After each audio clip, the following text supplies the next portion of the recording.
तू मन बुद्धी साचेशी माझ्या स्वरूप अर्पिशी, तेने मातीची गा पावशी माझी भाक.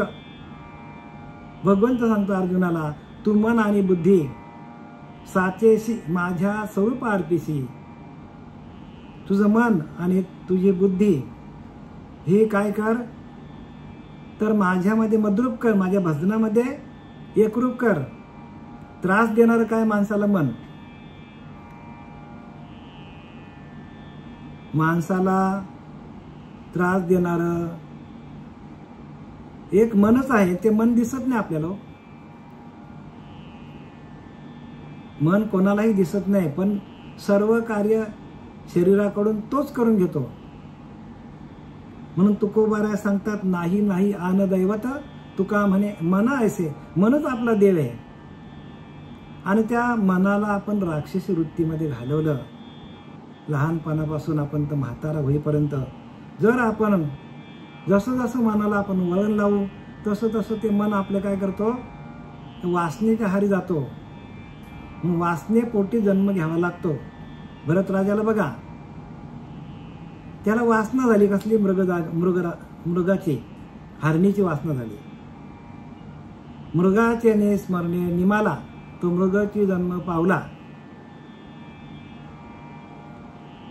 मृगाचे ने स्मरणे निमाला म्हणजे मृगाचा स्मरण करता करता त्याने ध्येय ठेवला.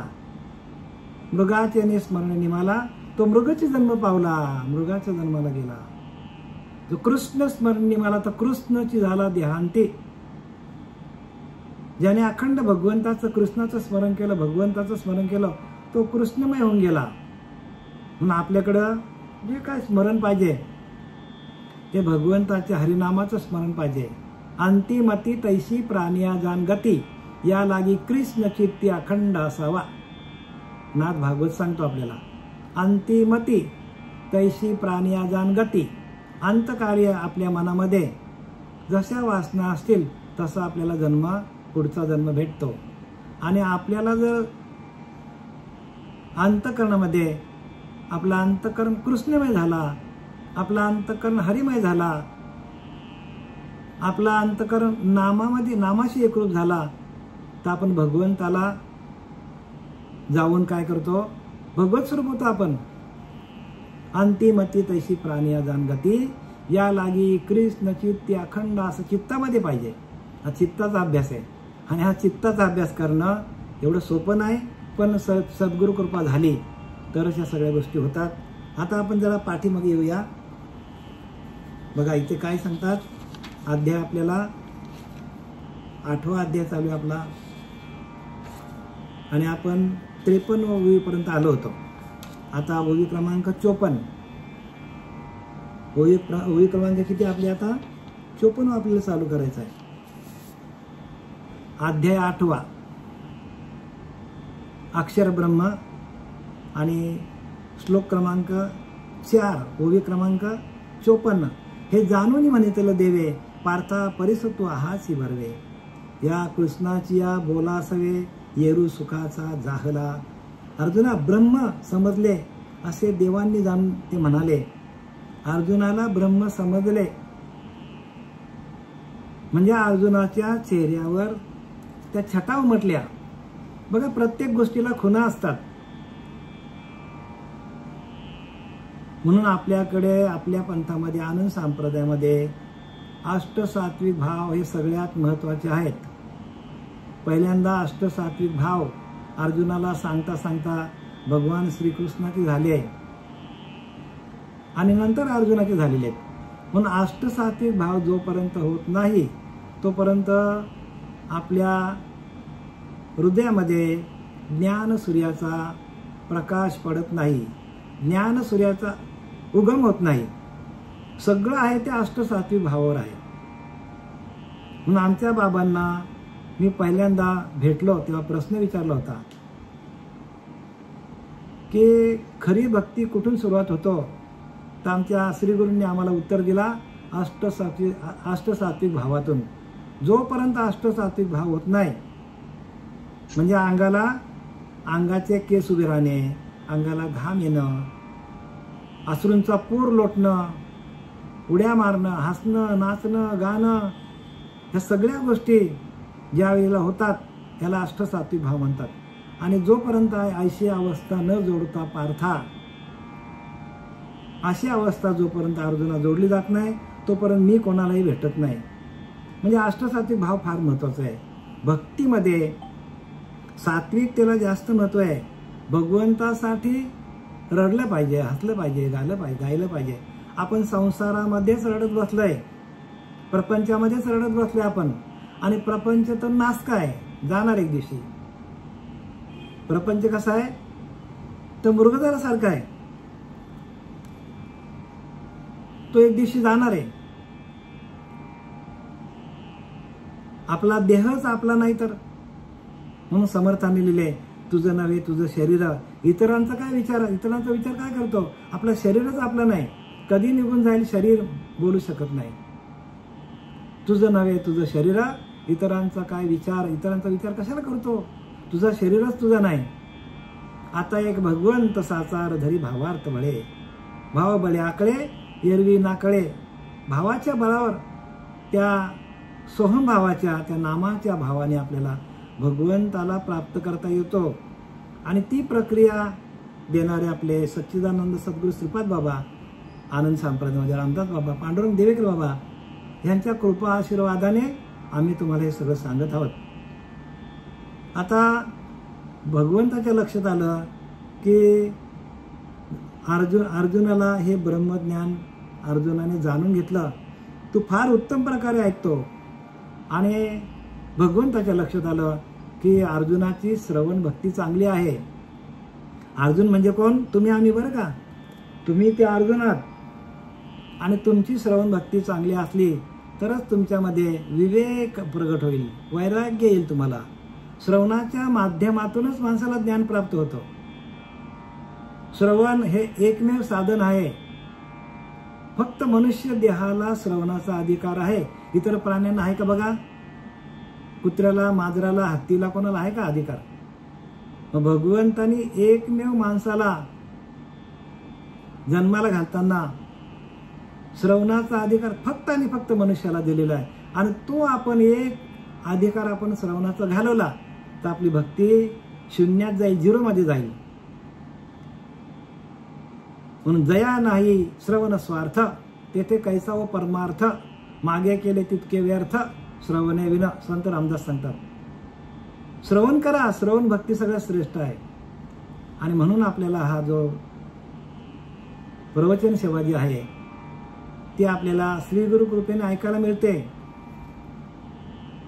श्री गुरु वचन हृदय धरी तोच मोक्षाचा अधिकारी.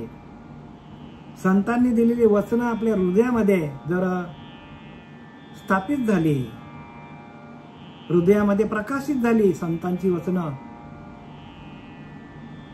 तर त्या संतांच्या वचनातून आपलाच आत्मा प्रकाशित होतो. आणि म्हणून आपल्यासाठी सगळी श्रवण भक्ती ठेवलेली आहे.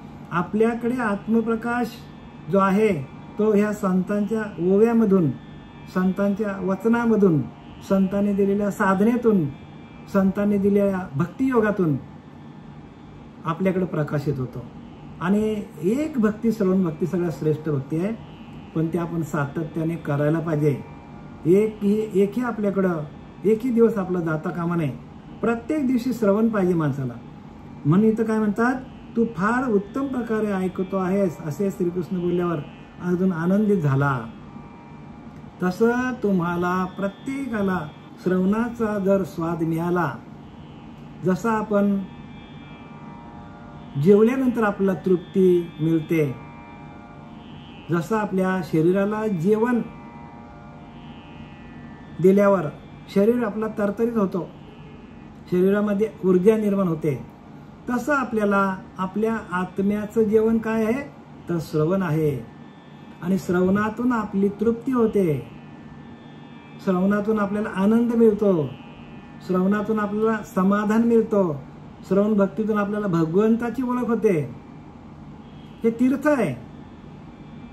श्रवण कसं आहे, तीर्थ आहे. आणि ते तीर्थ आपल्या एकदा कानात गेलं तर आपल्या रोमारोमामध्ये भगवंताचा संचार होतो. काही काही बारीक बारीक गोष्टी आहेत तुम्हाला सांगतो मी, पण या सगळ्या गोष्टी तुम्ही आजमावा, म्हणजे स्वतः ह्या सगळ्या गोष्टीचा अनुभव घ्या. म्हणून श्रवणाला प्रत्येक दिवशी या. श्रवण काय करते, एखादा झाड आहे किंवा एखादा रोपटा आहे, त्याला आपण पाणी घालण्याचं काम करतो त्या रोपट्याला. मग तो रोपटा मोठा होतो, मग हळूहळू त्याला पाने येतात, फांद्या येतात, फुलं येतात आणि शेवटीला फलं पण येतात हो, पण सारखा पाणी घातला तर. तसा आपला हा झाड आहे, देह काय एक झाड आहे. या देहरूपी झाडाला जर आपण श्रवण भक्ती सातत्याने केली तर आपल्याकडे ते ज्ञान प्रकाशित होतं आतमध्ये, आणि त्या ज्ञानातून आपले संपूर्ण चक्र प्रकाशित होतात. मूलाधार, स्वाधिष्ठान, मनी, पुराणात, विशुद्धी, आज्ञा चक्र आणि ब्रह्मरंध्र चक्र, सप्त चक्र आपले प्रकाशित होतात. म्हणून रोजच्या रोज श्रवण करायला पाहिजे. प्रत्येक दिवशी आपल्याला श्रवण करायला पाहिजे, कारण श्रवणातूनच ज्ञान आहे.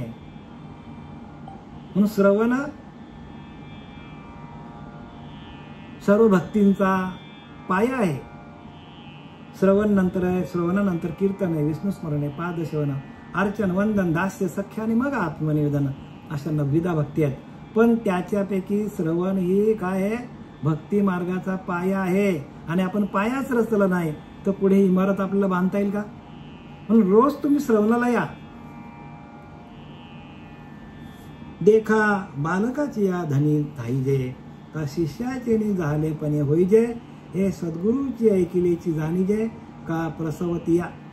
पहा की तान्ह्या मुलाच्या तृप्तीने आपण तृप्त व्हावे, किंवा शिष्याच्या कृतार्थपणाने आपण कृतार्थ व्हावे. तान्ह्या मुलाच्या तृप्तीने म्हणजे एखादी आई तृप्त कधी होते, जर तान्ह्या बालाला भूक लागली असं तिला माहीत पडलं की ती स्तनपान करते, तेव्हा तान्हा बालक तृप्त होतो. तसा तुम्ही श्रवणाचे तुम्ही अधिकारी असले पाहिजे. श्रवणाची भूक लागली पाहिजे तुम्हाला. श्रवणाची भूक लागली तर इथून जे काय तुम्हाला निरूपण दिलं जातं त्याच्याने तुमची तृप्ती होणार आहे, तुमचा आत्मा तृप्त होणार आहे. जसं जेवल्याविना पोट भरले, ऐकल्याविना कळले, जेवल्याविना पोट भरले, ज्ञानेविना मुक्त झाले, हे तो घडेना. समर्थ रामदास सांगतात, ऐकल्याविना कळले. आपण ऐकलंच नाही तर कळेल का आपल्याला? आपल्या घरातच बघा ना, एखाद्या माणसाला आपण 2-4 हाका मारल्या आणि त्याने ऐकलंच नाही तर आपण त्याच्यावर रागवतो की नाही? तो म्हणतो मला ऐकायलाच आलं नाही. आणि काही माणसं ऐकून पण ऐकत नाही, म्हणजे कानाडोळा करतात. म्हणजे सगळं कशावर आहे? सगळा पूर्ण परमार्थ श्रवण भक्तीवर आहे. म्हणून ऐकल्याविना कळले, जेवल्याविना पोट भरले. आपण जेवलोच नाही तर पोट भरेल का?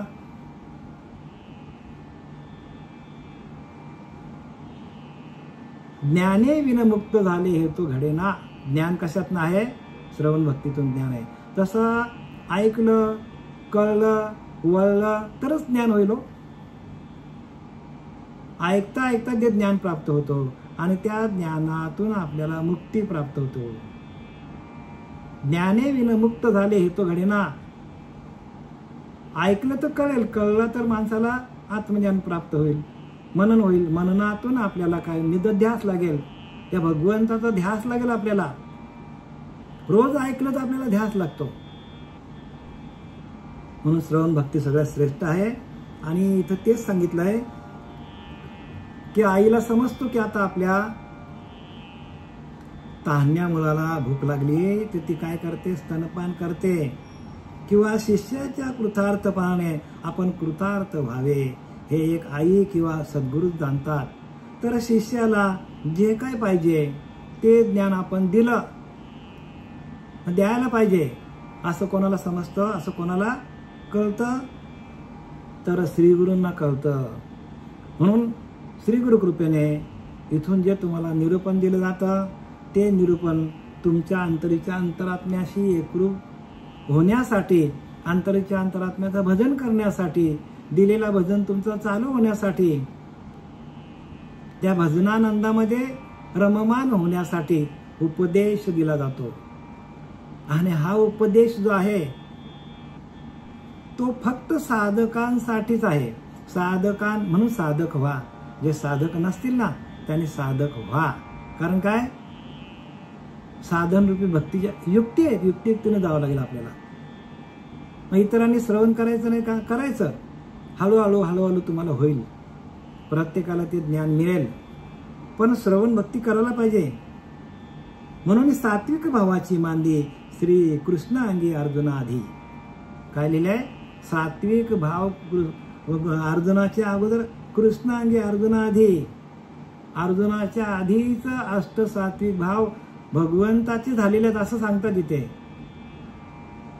म्हणजे अर्जुनाच्या डोळ्यात अश्रुपात होण्याच्या आधी भगवंताच्या डोळ्यामध्ये अश्रुपात आलेले आहेत. मग भगवंताच्या डोळ्यामध्ये अश्रुपात आलेले आहेत, भगवंताचे रोम रोम उभे राहिलेले आहेत. तर मग आपले नको का व्हायला पाहिजे, आपले पण रोम रोम उभे राहायला पाहिजे. अंगी रोमांच रवरवित, स्वेद बिंदू डळमळीत, चित्त चैतन्य द्रवत, त्याने सद्गदित पाय वाचा सद्गदित व्हायला पाहिजे. हर्ष ओसांडता पोटी, पोटामध्ये हर्ष म्हणजे आनंद व्हायला पाहिजे. अर्ध मिलित दृष्टी,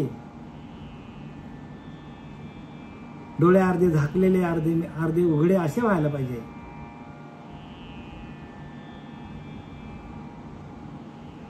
हर्ष ओसांडता पोटी, अर्ध मिलित दृष्टी.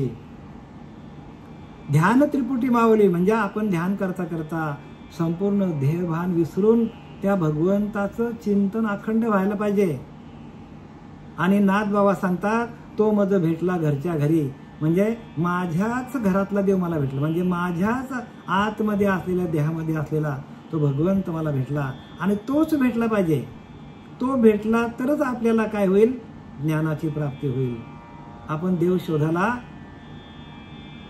कुठे कुठे जातो, पण नाथ बाबा सांगतात की तो मज भेटला घरच्या घरी, म्हणजे आपल्याच आतमध्ये असलेला परमात्मा आपल्याला भेटतो.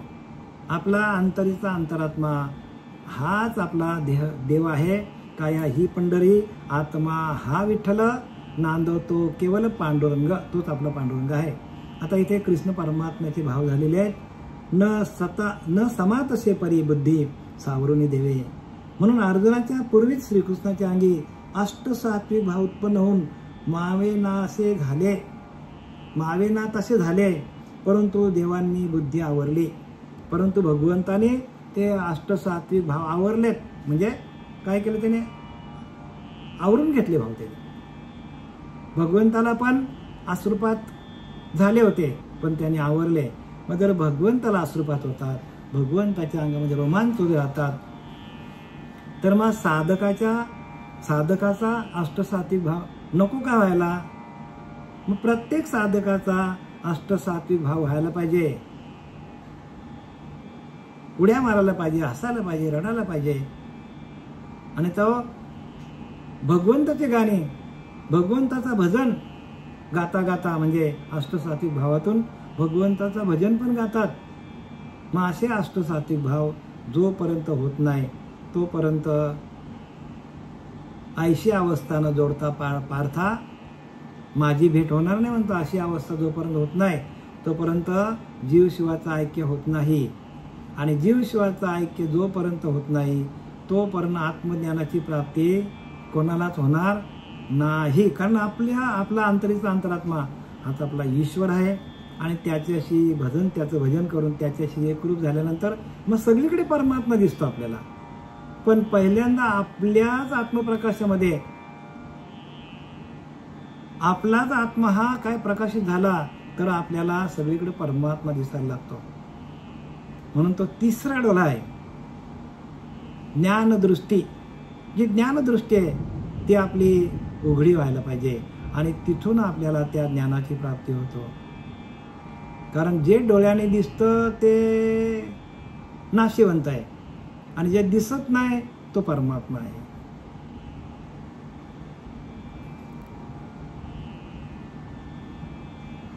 मग पिकली या सुखाचा परिमळू की निवाले या अमृताचा कल्लोलू तैसा कोवळा आणि सरळू बोलू बोलिला.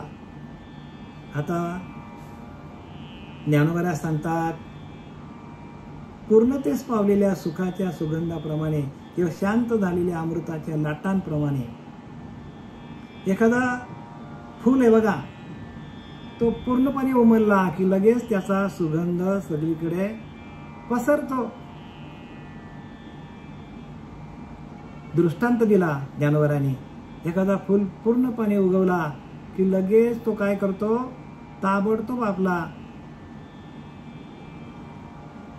काय करतो, त्या फुलाकडे असलेला सुगंध सगळीकडे सगळ्या तिथल्या परिसरामध्ये पसरून जातो. किंवा शांत झालेल्या अमृताच्या लाटांप्रमाणे जशा लाटा समुद्राला येतात वाऱ्यामुळे, नदीला पण येतात, पण त्या लाटा शांत झाल्या तर आपल्याला तळापर्यंत पाहता येतो. तळाला काय ते पण दिसतो, पाणी स्वच्छ राहतो. आणि लाटा असल्या तर आपल्याला दिसेल का?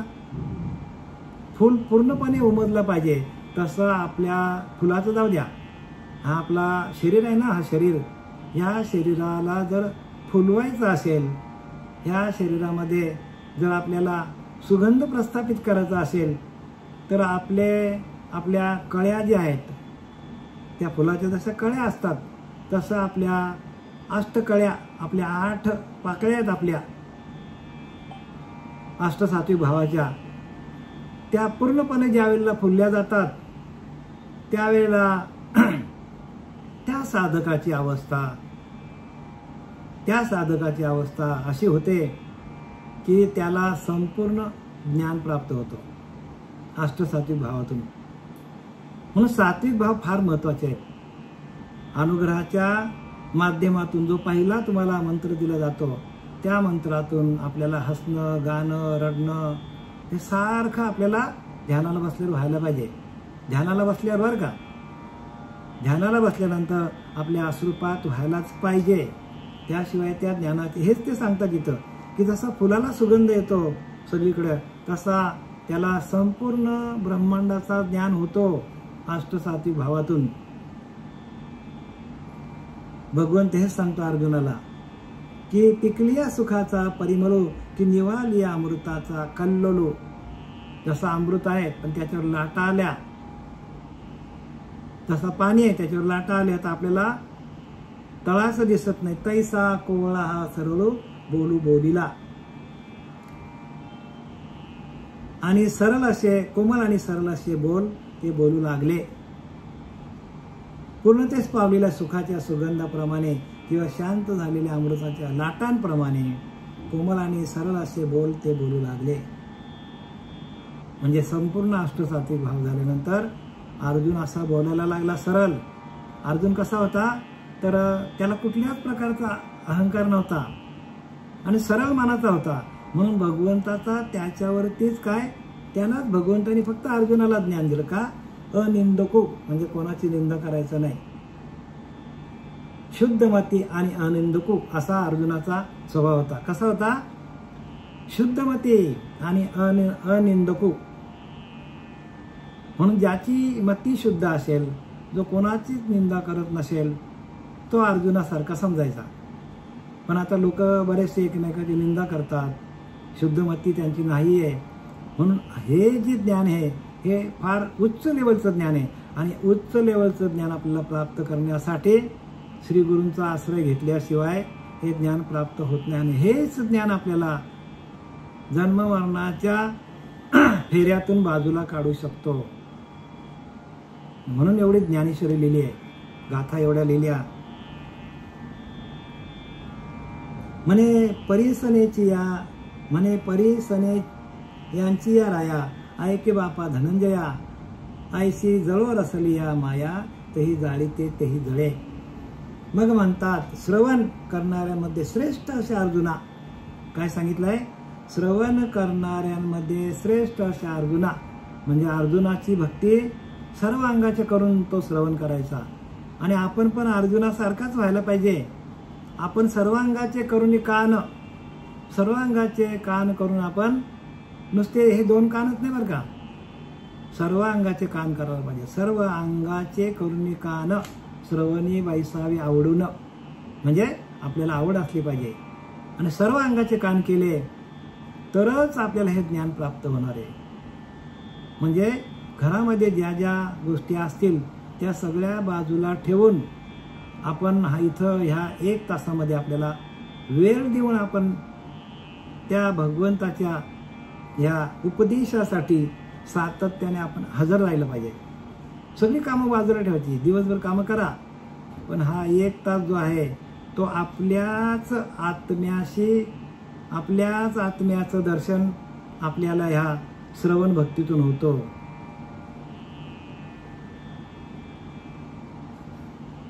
आणि ती श्रवण भक्ती आपल्याला, आपण सगळे भाग्याचे आहोत. भाग्याचा उदय ते हे जोडी संत पाय. संत पाय जोडण्यासाठी भाग्य उदयाला लागतो. भाग्याचा उदय ते हे जोडी संत पाय. आणि असं श्रवण करा की जेणेकरून आपल्याकडे असलेले सगळे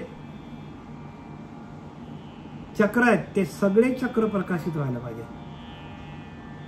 सगळ्या चक्रांमध्ये प्रकाश आहे, पण ते बंद पडलेले आहेत. मग ते कधी चालू होतील?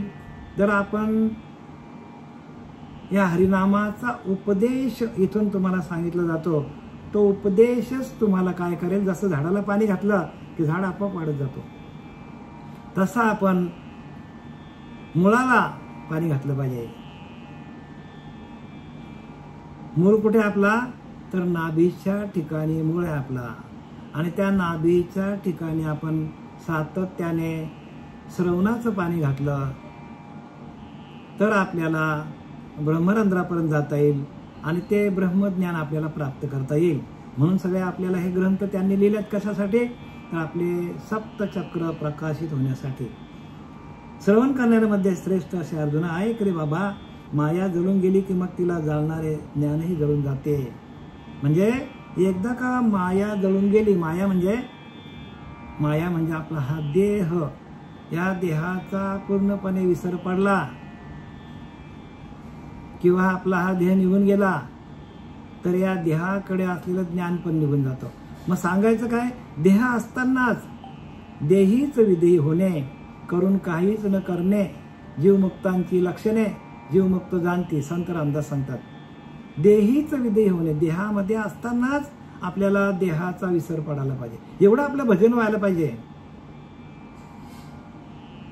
अखंड भजन व्हायला पाहिजे, अखंड चिंतन विठोबाचे. देहीच विदेही होणे, देहामध्ये असतानाच आपल्याला देहाचा विसर पडला पाहिजे. करून काहीच न करणे, जीवमुक्तांची लक्षणे, जीवमुक्त जाणते. ह्या लक्षणे देहामध्ये असतानाच भजन करता करता देहाचा पूर्णपणे निराश व्हायला पाहिजे, विसर पडायला पाहिजे. आणि हा भक्तीचा मुख्य लक्षण सांगितला. मुक्त होण्यासाठी देहीच विधेय होणे, करून काहीच न करणे, जीवमुक्तांची लक्षणे, जीवमुक्त जाणते. जे मुक्त झालेले आहेत, जे श्रीगुरुमुक्त झालेले जन्ममरणाच्या फेऱ्यातून, तेच आपल्याला मुक्त अवस्थेकडे नेऊ शकतात. जे मुक्तच झाले नाही ते कसे का आपल्याला सांगतील?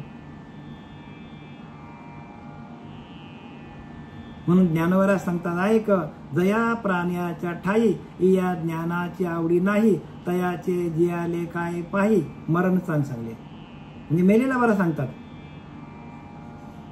जया प्राण्याच्या ठाई, या ज्ञानाची आवडी नाही, ज्या प्राण्याच्या ठिकाणी या आत्मज्ञानाची आवडी नाही, तयाचे जियाले काय परी. मरण सांग, मेलेला बरं सांगतात. मग ज्ञानवराने घातली आपल्याला शिवी घातली ज्ञानवराने. आपल्याच आत्म्याचं आपल्याला ज्ञान नाही. सगळं प्रपंच आपण त्या आत्मज्ञानावर करतो. आपण देवाची पूजा करायला पण त्या आत्म्याच्या शक्तीने जातो. पूजा अर्चा आपण आत्म्याच्या शक्तीने करतो. वारीला आपण आत्म्याच्या शक्तीने वारीला जातो. तीर्थाला आपण आत्म्याच्या शक्तीने जातो. आणि त्या ती शक्तीचीच आपल्याला ओळख नाही. त्या शक्तीचंच आपल्याकडे भजन नसेल, तयाचे तेच आत्मज्ञान आहे. आपल्याच आत्म्याचं ज्ञान आपल्याला नसेल तर तयाचे जियाले काय परी मरण सांग म्हणतो, मेलेला बरं म्हणतो. शून्य जैसे का गृह चैतन्य विन देह तैसा जीवित समूह ज्ञानहीन. तो माणूस ज्ञानहीन सांगतात, त्याच्याकडे ज्ञानच नाही, ज्ञानोबरा सांगतात. शून्य जैसे का गृह म्हणजे घर खूप मोठं आहे, राजवाडा आहे, पण त्याच्यामध्ये कोणीच राहत नाही. चालेल का? काय वाढायला किंमत आहे का? चैतन्य विन देह, देह आहे पण त्याच्यामध्ये चैतन्य नाही, जमेल का? मडा आहे ना ते चैतन्य गेलं तर. तैसा जीवित समूह ज्ञानहीन, तसा जिवंतपणे असतानाच माणूस काय झालेला आहे, त्या विषयांमध्ये अडकलेला आहे. समूह म्हणजे मायेमध्ये अडकलेला आहे, या प्रपंचामध्ये अडकलेला आहे. तैसा जीवित समूह ज्ञानहीन, तो ज्ञानहीन, त्याच्याकडे ज्ञान नाही. मग ज्ञानासाठी काय करायला पाहिजे? सद्गुरूंना शरण जायला पाहिजे. दिलेलं तुम्हाला ज्या अनुग्रह आहे त्या अनुग्रहाचं आपण काय करायला पाहिजे? सतत ध्यान करायला पाहिजे.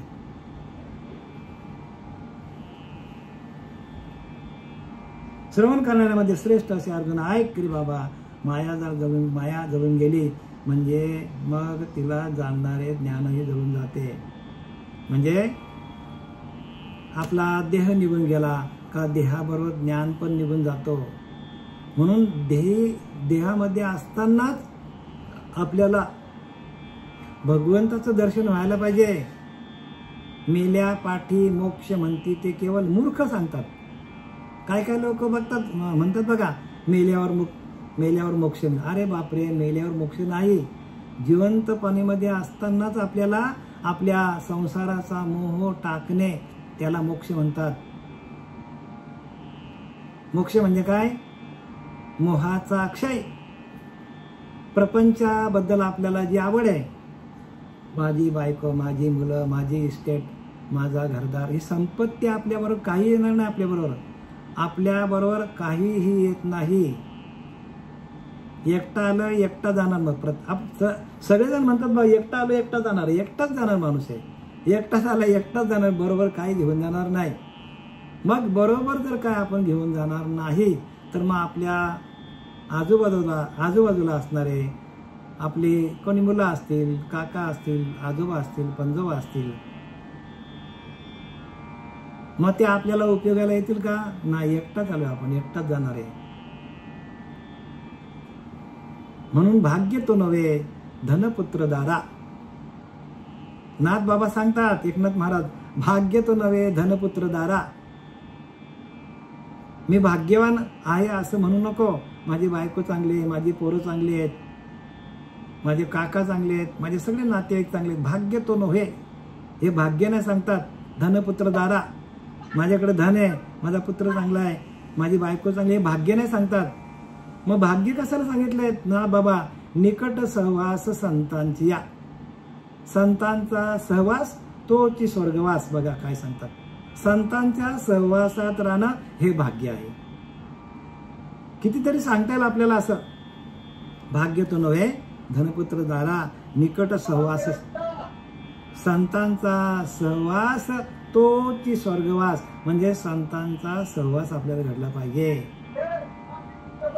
काही नका करू, संत संग करा, पूर्वीचा धागा उगवेला. संतांच्या संगतीमध्ये आपल्याला सगळं ज्ञान मिळतो. उजळलेले भाग्य आता अवघी चिंता वारली, संत दर्शने थोर लाभ पद्मनाभ जोडीला. म्हणजे आपली जी तुटलेली आहे, आईच्या पिंडामध्ये भजन चालू होता, आईच्या पिंडातून बाहेर आलं, नाल तुटली, भजन संपलं, ते जोडून देणारा परत आपल्याला नाभीच्या ठिकाणी उपासना आपली चालू होते आईच्या पिंडामध्ये, ती परत जोडून देणारा गुरु मिळत नाही तोपर्यंत आपण भाग्य उदयाला येत नाही. उजळलेले भाग्य आता तुकोबाऱ्या सांगतात, अवघी चिंता वारली, माझी चिंता सगळी निघून गेली. का? तर संत दर्शने थोर लाभ. संतांच्या दर्शनामध्ये पद्मनाभ जोडली जाते. म्हणजे नाभीच्या ठिकाणी असलेली जी परावाणी, त्या परावाणीतून आपलं भजन व्हायला पाहिजे. आणि ती परावाणी झाली, चालू झाली, तर मग संतांचं दर्शन झालं असं समजायला हरकत नाही. संतांचं दर्शन म्हणजे संतांच्या पायावर जाऊन डोकं ठेवणं हे नाही संतांचं दर्शन. संतांची भेट होऊन संतांना हात जोडणं हे संतांचं दर्शन नाही. संतांचं दर्शन कशात नाही तर पद्मनाभ जोडीला. संतांच्या दर्शनातून जी आईच्या पिंडामध्ये जो भजन चालू होता तो भजन परत चालू होणं याला म्हणतात संतांचं दर्शन. संत दर्शने थोर लाभ पद्मनाभ जोडीला. म्हणजे आपले नाभीची उपासना चालू झाली त्याला म्हणतात संतांचं दर्शन. आता आपल्याला बघा ज्याने त्यांनी काय करा, ज्याने त्यांनी सिंहावलोकन करा की आपली उपासना चालू आहे का, नाभीच्या ठिकाणी आपल्याला नाम देणारा गुरु मिळालेला आहे का. जर नसेल तर पटकन आपली नाभी कमळाची ती जोडून घ्या आणि नाभी कमळ जोडल्यानंतर ते संतांचं दर्शन आहे. असे संत तुम्हाला अनेक भेटतील, पण तो एखादाच सद्गुरू असेल की आपल्या नाभीची उपासना चालू करून देणारा. कारण आईच्या पिंडामध्ये ते भजन चालू होतं, नाभी ते नाल तोडली, भजन संपलं, परत जोडून देणारा गुरु जोपर्यंत भेटत नाही तोपर्यंत आपल्याला ते ज्ञान होणार नाही. झालेली सेवा आपले सच्चिदानंद सद्गुरू पांडुरंग देवकर बाबा, श्रीपाद बाबा, रामदास बाबा, नारायण बाबा, नाना बाबा यांच्या चरणी समर्पित करत आहे. पुंडलिकावरती हरी विठ्ठल श्री ज्ञानदेव तुकाराम पंढरीनाथ भगवान की जय.